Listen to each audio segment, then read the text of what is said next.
सबसे पहले मैं अपने देश की एकता अखंडता का प्रतीक अपने देश के राष्ट्रीय ध्वज का नमन करते हुए, हमारा देश विविधताओं वाला देश है, जहां विभिन्न जातियां, विभिन्न धर्म, विभिन्न संस्कृतियों वाले लोग रहते हैं और इन सारी संस्कृतियों को, इस सारी विविधताओं को बड़े सम्मान के साथ एक सूत्र में बांध कर रखने की क्षमता रखने वाला भारत का राष्ट्रीय धर्म ग्रंथ भारतीय संविधान का नमन करता हूं। नमन करते हुए आज इस कोपिया की पावन माटी का नमन करता हूं, क्योंकि एक ऐसी धरती है जहां आज से 2500 वर्ष पहले भगवान बुद्ध ने अपना केस कर्तन किया था, केस कप्पन किया था, तो वहां से केस काट करके वो दुनिया में मशहूर हो गए। और आज हम उसी धरती पर आज धान गेहूं काट करके वहीं के वहीं पड़े हुए हैं। उसी धरती पर आज धान गेहूं काट रहे हैं हम और वहीं के वहीं पड़े हैं, और इसी धरती पर कोई अपना केस कर्तन करके दुनिया मशहूर हो गया। तो आज ये बहुत ही ऐतिहासिक धरती है और बहुत ऐतिहासिक क्षण है, क्योंकि इतिहास की एक खूबी होती है कि जब वो घट रहा होता है तो पता नहीं चलता है, जब घट जाता है तो पता चलता है। तो आज जो कुछ हो रहा है कि इतिहास घटित हो रहा है, जो आने वाले भविष्य का इतिहास बनेगा। इसलिए आज का जो विषय है, मैं समस्त अपने मंच पे मंचासीन अतिथियों का सम्मान स्वागत करते हुए अपनी माताओं बहनों का अभिनंदन स्वागत सम्मान करता हूं, बुजुर्गों का सम्मान करता हूं। साथियों, आज का जो विषय है भारतीय संविधान और वर्तमान भारत की चुनौतियां जो हैं, ये बड़ा ही गंभीर विषय है। ये भारतीय जो संविधान है,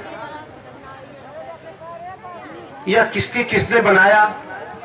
हम भारत के लोगों ने बनाया, हम भारत के लोगों के लिए बनाया, और यह पूरे देश का राष्ट्रीय धर्म ग्रंथ है। राघवेंद्र प्रताप जी कह रहे थे कि जब भारतीय संविधान की जब बात आती है तो ऑटोमेटिक सारे धर्म इसमें समाहित हो जाते हैं। और विश्व के 60 देशों का क्या अच्छाइयों का निचोड़ करके लाया गया था। तो मैं बताना चाहता हूं कि जो दूसरे देशों अच्छाइयां हमने निचोड़ के लाया था, वो उनके घर की नहीं थी। आज से 2000 साल पहले भगवान बुद्ध की जो अच्छाइयां थी, सम्राट अशोक ने पूरी दुनिया में फैलाया था, जो भारत में नष्ट हो गया और दुनिया में लहलहाता रह गया। इसलिए आजादी के बाद हमने पुनः अपनी अच्छाइयों को अपने देश में लाने का काम किया संविधान के माध्यम से। क्यों? इसका एक उदाहरण है, आप बोध गया में जाएंगे, वहां बोध वृक्ष अभी आज भी है, लेकिन वो बोध वृक्ष नहीं है जहां पे भगवान बुद्ध ने ज्ञान पाया था। ये उसकी छाया प्रति उसकी चौथी पीढ़ी है। ये वो चौथी पीढ़ी है, 4 पीढ़ियां काट दी गई उसकी, और ये चौथी पीढ़ी जो महेंद्र और संघमित्रा जिस बोध वृक्ष को लेकर के श्रीलंका गए थे, जो अनुराधापुर में आज भी लगाया गया था, बाद में जब उसका काट दिया गया था तो पुनः मैंने यही का भेजा गया बोध वृक्ष श्रीलंका में, फिर अपने ही देश में पुनः श्रीलंका से जाके जो लगाया गया है, आज वो बोध वृक्ष यहाँ पे है। तो जो अच्छाइयां हमने बाहर भेजी है, उसी को हम पुनः ला रहे हैं, और उसी का एक संविधान है। साथियों, जब संविधान की बात आती है तो भारतीय समाज की जो चर्चा होती है, हमारे देश में 2 संस्कृतियां शुरू से संघर्षरत रही है।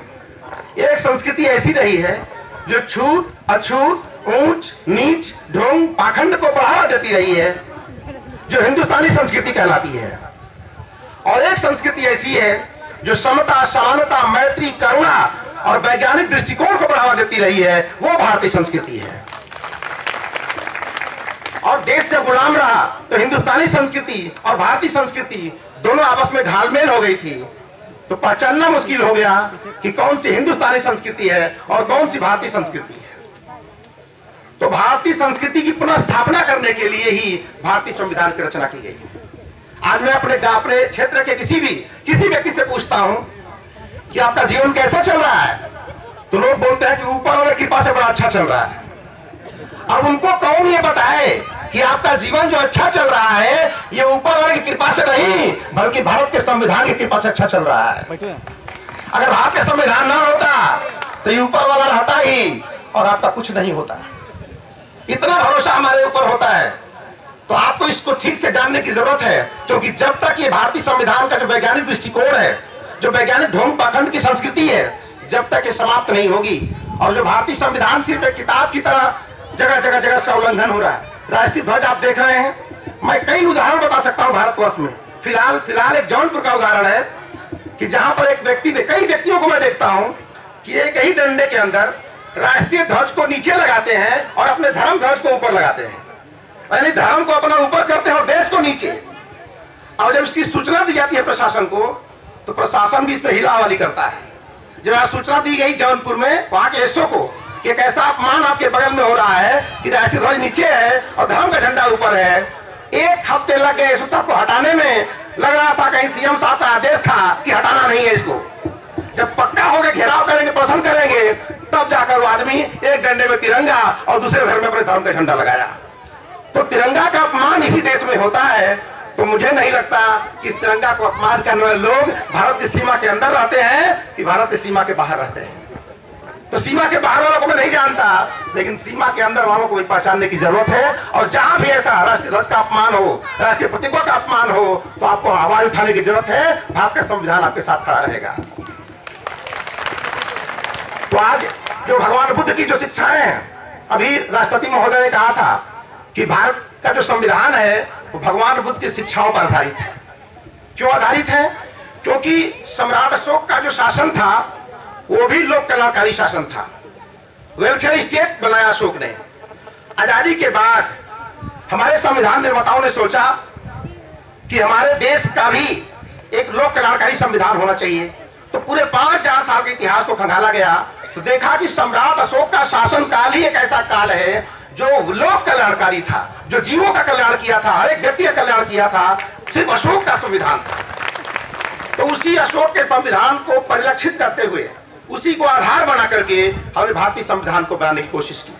अभी जब भारतीय संविधान बन के तैयार हो गया तो इस बात को लोग भूल न जाए कि हमें करना क्या है। तो हम चले थे संविधान के माध्यम से एक अच्छा भारतीय बनाने, एक अच्छा भारत बनाने, लेकिन 50 साल में हुआ क्या? 50 साल में ढोंग पाखंड की संस्कृति इतनी हावी हो गई कि हम कट्टर हिंदू और कट्टर मुसलमान हो गए, भारतीय होना ही भूल गए हम। आज वो बड़े घरों से कहते हैं मैं हिंदू हूं, मैं मुसलमान हूं। हमारे ख्याल से हिंदू और मुसलमान ये दोनों कहना भारतीयता के लिए खतरनाक है। इसलिए भारतीय संविधान के अनुसार जब समाज का परिवेश बनेगा तब देश का कल्याण होगा, तब लोक मंगल होगा और लोक कल्याणकारी स्टेट की स्थापना होगी। अभी भारतवर्ष में दिल्ली में एक यज्ञ हो रही है, राष्ट्र रक्षा यज्ञ। देश की रक्षा यज्ञों से होगी, मंत्रों से होगी। यानी हमारी फौज फेल हो गई है, फौज फेल हो गई, अब सर्जिकल स्ट्राइक फेल हो गया, अब रिलीजियस स्ट्राइक हो गया।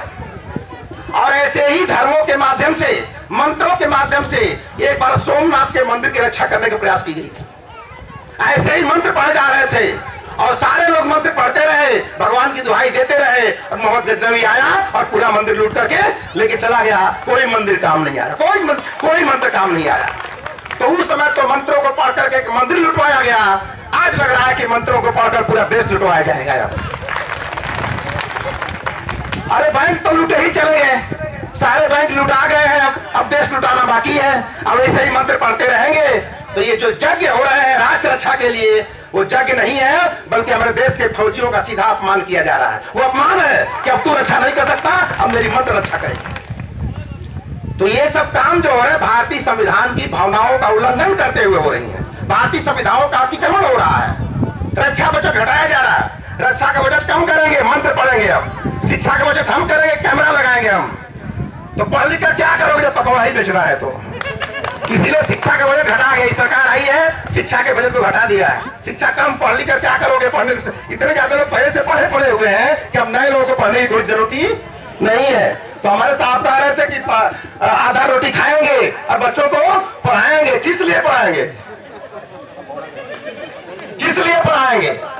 अरे पहले सुनिश्चित हो कि पढ़े लिखे बच्चों को क्या करना है। जब पकौड़ा ही बेचना है तो हम बिना पढ़े भी कर सकते हैं, वो तो बिना पढ़ाई कर सकते हैं। तो पढ़े लिखे, पढ़ाई लिखाई से जरूरी है कि बच्चों को, हम नौजवान को तैयार कर रहे हैं तो उसका बैटल फील्ड भी होना चाहिए, वो युद्ध क्षेत्र भी होना चाहिए कि ट्रेनिंग देने के बाद कहां जाएंगे। अब जब ट्रेनिंग देने के बाद जब काम नहीं दिया जाएगा तो उसका गलत जगह इस्तेमाल करेंगे, ऊर्जा का गलत जगह श्रम होगा, घेराव करेंगे, धरना करेंगे, तोड़ेंगे, फोड़ेंगे। क्योंकि नौजवानों की ऊर्जा का इस्तेमाल नहीं होगा तो इस्तेमाल गलत जगह होगा उसके इस्तेमाल। अब क्या होगा, आप पढ़ोगे लिखेंगे, धर्मों पर जाने के लिए अच्छे से रोड बन रहे हैं ताकि सारे नौजवान पढ़े लिखे और धर्म यात्रा करें, धर्म यात्रा करें। क्योंकि आपको अच्छी तरह से पढ़ा दिया गया है कि रब जो चाहे वही होना है, आदमी तो खिलौना है। रब जो चाहे वही होना है, जो भाग्य में लिखा वही होगा। आप किसी महिला का, हमारी बहन का, किसी महिला का बलात्कार हो गया तो इसमें सरकार क्या कर सकती है? उसकी किस्मत में लिखा है, उसकी किस्मत में लिखा है कि वो बलात्कार होकर ही मरेगी, तो सरकार क्या कर सकती है? अब एक नौजवान पढ़ लिख के बड़ा हो गया, अब उसको रोजगार कैसे मिलेगा? जब उसकी किस्मत में रोजगार लिखा ही नहीं है तो कहां से रोजगार मिलेगा? तुम्हारी किस्मत में रोजगार लिखा ही नहीं है तो कहां से रोजगार मिलेगा? किसान आत्महत्या कर रहे हैं। अब क्या होगा भाई, उस किस्मत, उस किसान के किस्मत में आत्महत्या करके ही मरने को लिखा है तो क्या कर सकती है सरकार? तो जब तक ये भूसा दिमाग से निकलेगा नहीं तब तक सामाजिक क्रांति नहीं हो सकती है। ये भूसा निकलेगा। एक मरीज गया डॉक्टर के यहाँ, सरकारी डॉक्टर के यहाँ, रोगी मर गया तो उसको ये नहीं लगता है कि व्यवस्था की दोष से मरा है, उसको लगता है कि इस किस्मत में उसको ऐसे ही मरने को लिखा था, तो क्या करेगा? तो जब तक ये भूसा दिमाग से निकलेगा नहीं तब तक ये सामाजिक क्रांति नहीं होगी, और जब तक ये भूसा दिमाग में निकलेगा नहीं तब तक भारतीय संविधान का समाज स्थापित नहीं होगा। तो संविधान कुछ और चाहता है और सरकारें कुछ और कर रही हैं, दोनों का कोई तालमेल नहीं है। जब तालमेल नहीं है तो झंडा ऊंचा रहे हमारा, बीजेपी से तिरंगा प्यारा, हम अपने गाते रहेंगे और मंत्रों से देश की रक्षा होती रहेगी इसी तरह से।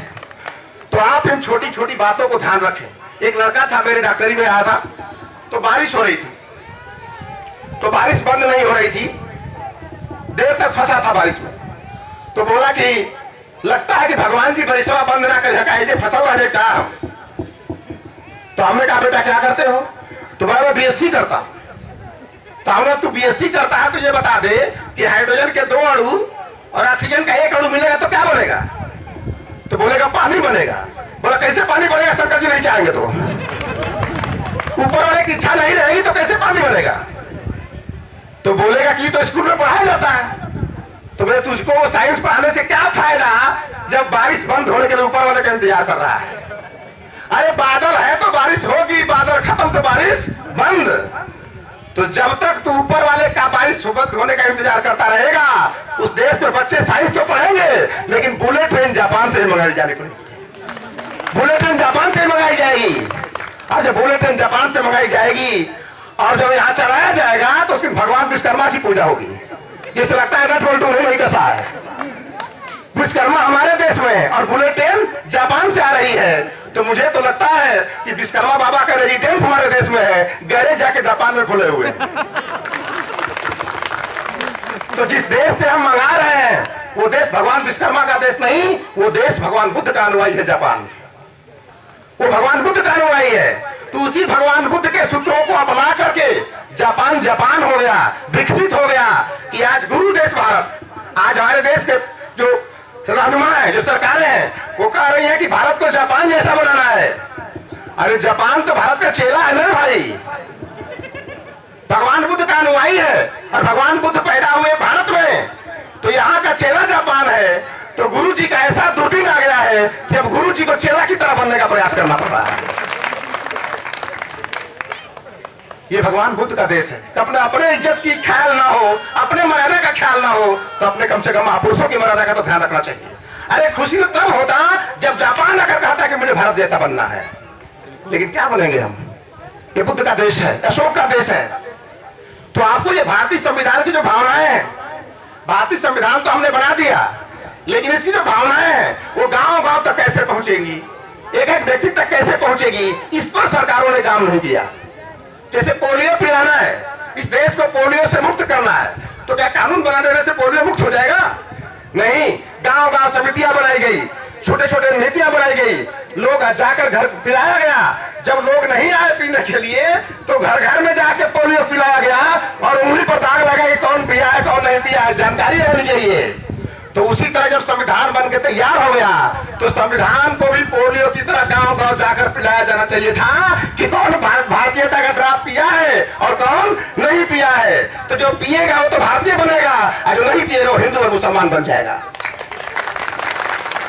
जो संविधान की दवाई पिएगा वो तो भारतीय बनेगा और जो नहीं पिएगा वो कट्टर हिंदू और कट्टर मुसलमान हो जाएगा, और ये दोनों खतरनाक होंगे हमारे देश के लिए। तो भारतीय संविधान का जो सपना था वो हिंदू मुसलमान बनना नहीं था। भारतीय संविधान का सपना था एक वेलफेयर स्टेट की स्थापना करना, लोक कल्याणकारी राज्य की स्थापना करना। लेकिन कहां हो रहा है, कहां लोक कल्याणकारी राज्य हो रहा है? सब भूल गए हम अपनी बात को। और ये बात हम भूले ना, इसलिए राष्ट्रीय ध्वज अशोक चक्र लगाया गया, ताकि हम जब जब झंडा फहराएंगे 26 जनवरी 15 अगस्त को, अशोक चक्र जो है देश की सरकारों को, झंडा फहराने वालों को अपने कर्तव्य और अधिकारों का बोध दिलाता रहेगा। लेकिन हमने राष्ट्रीय ध्वज में और राष्ट्रीय प्रतीक चिन्ह अशोक स्तंभ और अशोक चक्र तो हमने अपना लिया, लेकिन अशोक के चरित्र को हमने आज तक नहीं अपनाया। जब तक अशोक का चरित्र नहीं अपनाएंगे तो वो स्वर्ण का दोहरा के नहीं आएगा जो संविधान का सपना था, जो अशोक का सपना था। तो आपको कुछ नहीं पढ़ना है, बस आपको इतना ध्यान रखना है कि बहुत पढ़ लिया हमने गीता और कुरान को, अब तो पढ़ो भारत के संविधान को। बहुत पढ़ लिया हमने गीता और कुरान को, अब तो पढ़ो भारत के संविधान को। मैं दावे के साथ कह सकता हूं कि गीता एक पवित्र ग्रंथ है, उसमें भगवान मिल सकता है लेकिन अल्लाह नहीं मिलेगा। माना कि कुरान एक पवित्र ग्रंथ है, उसमें अल्लाह मिलेगा लेकिन भगवान नहीं मिलेगा। लेकिन दावे के साथ कह सकता हूं कि भारत के संविधान को दिल से उतार लो, इसमें अल्लाह भी मिलेगा और भगवान भी मिलेगा। दोनों सुरक्षित रहेंगे, दोनों का कल्याण होगा। क्यों? क्योंकि रोड के बाएं चलना है, ये कहां लिखा है? संविधान में लिखा है। अब इमाम बुखारी होंगे उनको भी बाएं चलना है और शंकराचार्य होंगे उनको भी बाएं चलना है। अब कोई बोलेगा कि मेरी तो आस्था दाएं तरफ चलने में है, तो तेरी आस्था तेरी जेल में चली जाएगी। इसीलिए जो आप पूजा पाठ करते हो तो अपने घर में करो, लेकिन जब घर के बाहर निकल गए तो संविधान की भावनाओं का ध्यान रखना होगा। और जो देश के लोग संविधान की भावनाओं का ध्यान रहे। अब हेलमेट कितने लोग लगाते हैं संविधान के हिसाब से? आज पुलिस का दे कि हेलमेट फ्री हो गया तो पूरी कंपनी बंद हो जाएगी हेलमेट वाली। ये तो डर के मारे लोग लगाते हैं कि पुलिस पकड़ न ले हमको। सोचिए, मतलब हेलमेट हमारी सुरक्षा की चीज है, जो संवैधानिक आदेश है कि हर व्यक्ति को हेलमेट लगाना है, लेकिन हम संविधान को ध्यान में रख करके डर के मारे लगाते हैं। अब डर के मारे जब लगाते हैं तो आप एक अच्छे हिंदू हो सकते हैं डरने वाले, एक अच्छे मुसलमान हो सकते हैं डरने वाले, लेकिन अच्छे भारतीय नहीं हो सकते आप। अगर अच्छे भारतीय होते तो बिना डरे हुए आप लगाते, क्योंकि रूल्स ऑफ द रोड, उसके नियम को फॉलो करना है। और नियम अब कहते ऊपर वाला देख रहा है, सबको देख रहा है। जब सब ऊपर वाला देख रहा है तो रोड जब क्रॉस करना होता है तो गाड़ी देखकर क्रॉस क्यों करते हो? धीरा मारो जाओ, सब ऊपर तो देख रहा है, ऊपर वाला तुमको देख रहा है कि तू दाएं जा रहा है कि बाएं जा रहा है, तो सीधा तनातन कर, ऊपर वाला बचाएगा ना। तो बिना देखे रोड क्रॉस करोगे, ऊपर वाला ताकता रहेगा और एक्सीडेंट हो जाएगा। तो ये नियम होता है। तो जो देश संविधान का पालन करेगा और नियम का पालन करेगा, उसको किसी भगवान की जरूरत नहीं पड़ेगी, वो खुशहाल रहेगा। और जो अपने देश के नियम कानून का पालन नहीं करेगा, आज हम लोग राष्ट्रीय प्रतीक यात्रा निकालते हैं, दावा है कि सम्राट अशोक क्लब पूरे भारतवर्ष में राष्ट्रीय प्रतीक यात्रा निकाल रहा है, लेकिन आज तक कोई भी दुर्घटना, कोई भी गड़बड़ी आज तक हमारी यात्राओं में नहीं हुई है। क्यों? क्योंकि हम संविधान का पालन करते हैं, जानते हैं संविधान को। अभी हमारा कार्यक्रम था राज्यपाल जी के साथ, रामनाथ जी के साथ, 26 नवंबर को कार्यक्रम करने वाले थे। संयोग से उसी दिन वो लखनऊ का चुनाव आ गया था, नगर निकाय का। तो राज्यपाल महोदय ने कहा कि आप लोग संविधान का पालन करते हो तो 26 को कार्यक्रम क्यों करोगे, तो चुनाव है। तो हम लोगों ने तुरंत उनके कहने पर संविधान का डेट बदल दिया, उत्सव का डेट बदल दिया, बोले कि 5 तारीख को करो, मैं 5 को आऊंगा। तो हम लोगों ने संविधान का पालन करते हुए 5 को किया। तो मैं दावे के साथ कहता हूं कि आपको एक भी कुरान की आयतें याद हो चाहे ना हो, हनुमान चालीसा की एक लाइन याद हो चाहे ना हो, लेकिन भारत का संविधान अगर याद है, आप जीवन भर खुशहाल रहोगे, पूरा खुशहाल रहोगे। क्योंकि जब थाने में जाओगे तो आप लोग को अपने कर्तव्य अधिकार का ज्ञान नहीं है, आपको धाराओं का ज्ञान नहीं है, क्या करना है क्या नहीं करना है। अब किसी झगड़ा हो गया, अब गए थाने में, दरोगा जी लंका कांड 2 नंबर 1 संविधान के अनुसार FIR कर दीजिए, काम आएगा वो। तो आपका जीवन जन्म से लेकर मृत्यु तक भारतीय संविधान से चलता है। आप पैदा हुए हो, आप पैदा हुआ नहीं माने जाओगे तब तक, जब तक संविधान आपका जन्म प्रमाण पत्र बना के नहीं देगा। स्कूल में जाइए बच्चे को लेके, बोलेगा कि इसका प्रमाण पत्र ले आओ, पैदा हुआ है। अरे पैदा है तभी ना, ये पैदा तभी है, लेकिन कोई स्कूल मानने को तैयार नहीं होगी जब तक संविधान लिख के नहीं देगा कि तेरा बच्चा पैदा हो गया है। तो आपके पैदा होने की गारंटी भी संविधान लेता है। अब मर गए आप मर गए, चिता जल गई, अब जाके बोलोगे एलआईसी में कि मेरे पिताजी मर गए, पैसा दो, बोला कुछ नहीं मिलेगा। जब तक संविधान लिख कर नहीं देगा कि तेरे पिताजी मर गए हैं, तो आपके जन्म की गारंटी, मरने की गारंटी जब संविधान देता है, तो क्या ईश्वर और क्या अल्लाह, क्या है? सब कुछ जो अधिकार आपका मिला हुआ है। आज यहाँ सम्मान के साथ मीटिंग कर रहे हैं, सम्मान के अपने विचारों को बोल रहे हैं, ये बात भी संविधान की वजह से हो रही है। अगर ये संविधान ना होता तो बोल नहीं पाते आप। एक संविधान ऐसा भी था भारत में, जब संविधान नहीं था, तो जब संविधान नहीं था तो अहिल्या का बलात्कार करने के बाद भी इंद्र भगवान कहलाते हैं। जब संविधान नहीं था तो अहिल्या का बलात्कार करके भी इंद्र भगवान हो गए, और आज संविधान है तो एक लड़की का बलात्कार करके आसाराम बापू जेल में है। क्यों जेल में है? अगर ये भारत का संविधान ना होता तो जेल में नहीं होता, वो किसी मंदिर में पूजा जाता इंद्र भगवान की तरह। तो आज हमारी महिलाएं सुरक्षित है, महिलाओं का सम्मान बचा हुआ है, ये संविधान की वजह से बचा हुआ है, कानून की वजह से बचा हुआ है। लेकिन इनको लगता है कि करवा चौथ का व्रत कर दूंगी तो मेरा पति सुरक्षित रहेगा। अरे लाख करवा चौथ का व्रत करोगी, तेरा पति अगर दाएं चलेगा तो एक्सीडेंट हो ही जाएगा उसका, वो बाएं चलेगा तभी सुरक्षित रहेगा, चाहे कितना करवा चौथ कर लो। तो भूखने से क्या है?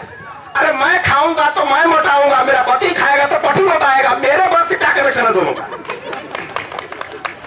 अरे मैं हलवा खाऊंगा तो मैं मोटाऊंगा, अब बोलूं कि मैं तो इसलिए खा रहा हूं ताकि मेरी पत्नी स्वस्थ रहे।